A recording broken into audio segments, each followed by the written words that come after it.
I get asked all the time about my camera settings, so in this video I thought I'd take you through the key settings of focus, exposure, and everything else that I use to take all of my photos.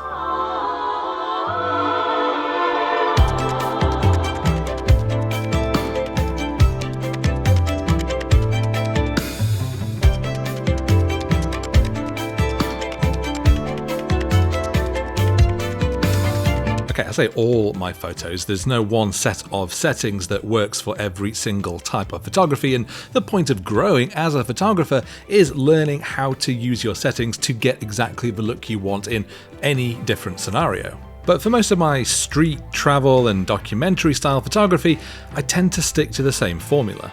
Let's go take some photos first.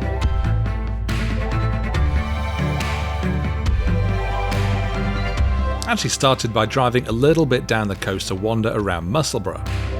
And it was fine, although too windy to film me talking, which might be why I'm recording this back at home. Although I did enjoy finding this sort of community clothes drying green, so it wasn't a completely wasted trip. Then I headed a little further along the road and ended up getting stuck in a bagpipe parade of some kind.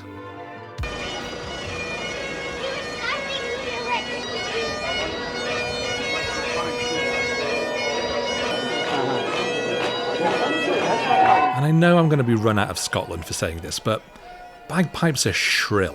If you've ever walked past a bagpiper when you've been brutally hungover, you absolutely have my sympathy.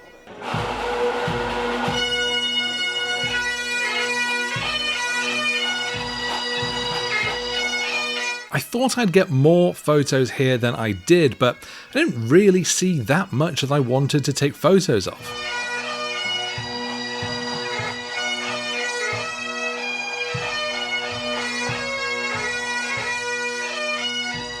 I actually found the onlookers generally more interesting, so I tried to capture some of the peripheral scenes, and I do like some of the results.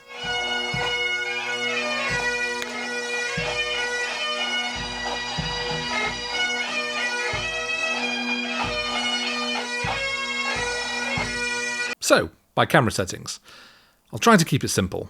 ISO 200 or 400 aperture priority. Why don't I use my camera's base ISO of 50 or 100?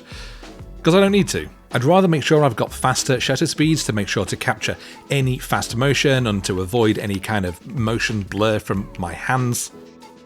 And I actually really don't mind the natural grain that you'll get when you use higher ISO speed, so I've really got no problem pushing any of my cameras up to at least ISO 800, if not a bit further. I mean, when I was in Sweden, I took a photo at ISO 64,000 with this camera, and I actually still really like it. On my walk with these crowds, I was generally at ISO 200. It was a pretty sunny day, so I had fast shutter speeds and I was mostly shooting wide open at f2 to try and achieve some shallow focus separation between my subject and the background. I know a lot of street photographers swear by using f8 for everything, but having just your subject in focus is a great way to draw your viewer's attention to that subject.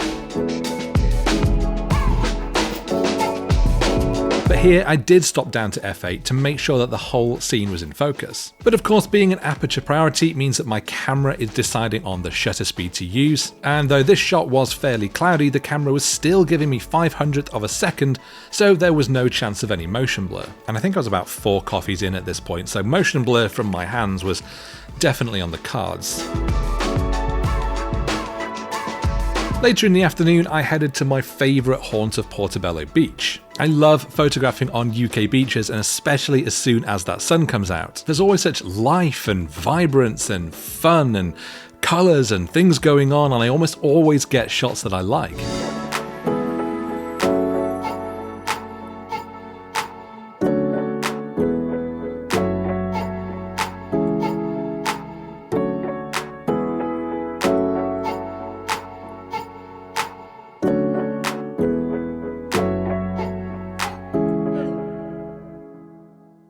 So, other settings.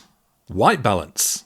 If I'm shooting in RAW, white balance is irrelevant because you can change it later, although I might select one just so I can better visualize how the shots are looking. But increasingly, I have actually just been shooting in JPEG, especially on my Leica, because I absolutely love the built-in color profiles. And in order to use those, you've got to shoot in JPEG, and that means actually selecting a white balance when I'm taking the photo. And for me, these profiles work best when I use warmer color tones, so I've nearly always got my camera set to a warmer white balance. Maybe that's cloudy or shade.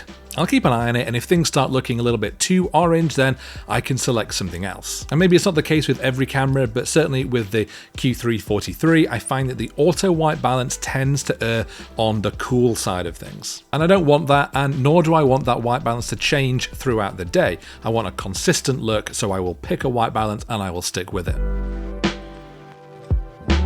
I use autofocus basically all the time, but I almost never use the subject detection because it never really seems to focus on the thing that I want it to. Case in point, this shot where I did try the subject tracking and it locked onto the people in the background, leaving this handkerchief wearing subject out of focus. And to be honest, that's not just something I found with this camera, I found that with my Canon R5 and various other ones that I've tested as well. Generally speaking, I just find it to be hit and miss, and I don't want it to be hit and miss, I want it to be hit. As a result, I almost always use single point center focusing. And I also use spot metering. So that means that I can focus and meter on one part of a scene, half press the shutter button to keep everything locked in, and then recompose my scene and take the shot. It's how I've worked for years, long before subject detection and tracking was ever a thing on cameras, and it's still how I find that I can consistently get the best shots today. It's especially important with more complicated scenes like this one with these volleyball players. I didn't want to just snap a photo of the players because I felt this a little bit obvious and boring. So instead I wanted to put some people in the foreground to create nice layering in the scene. But the result is that I end up shooting through these onlookers at the players on the beach. And I suspect that if I was using a subject detection autofocus, it may have not really known exactly who to focus on, the people in the foreground or the people on the beach. It could have easily got things wrong, or it might not have. But I eliminated the chance of it getting it wrong by using the single point autofocus, focusing on the people on the beach, and then readjusting my scene. And this is my favourite of the photos I took. I love this person stretching out on the wall, and I hung around a little until I got the action shot that I wanted with this person doing a dramatic serve. Is it a serve in volleyball? I've honestly got no idea. This was a shot where I went with f8 for my aperture to try and get more in focus throughout my scene. Aperture priority is a dream if you have a camera or a lens like this one that has a aperture ring on the front. Because whenever you want to get creative and change up your depth of field, you just turn the ring. Couldn't be more simple.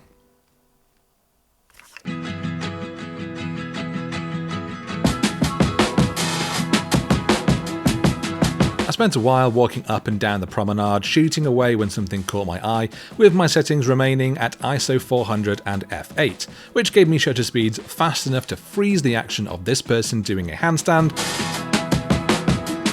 and this dog doing a successful job of levitating. Am I missing anything?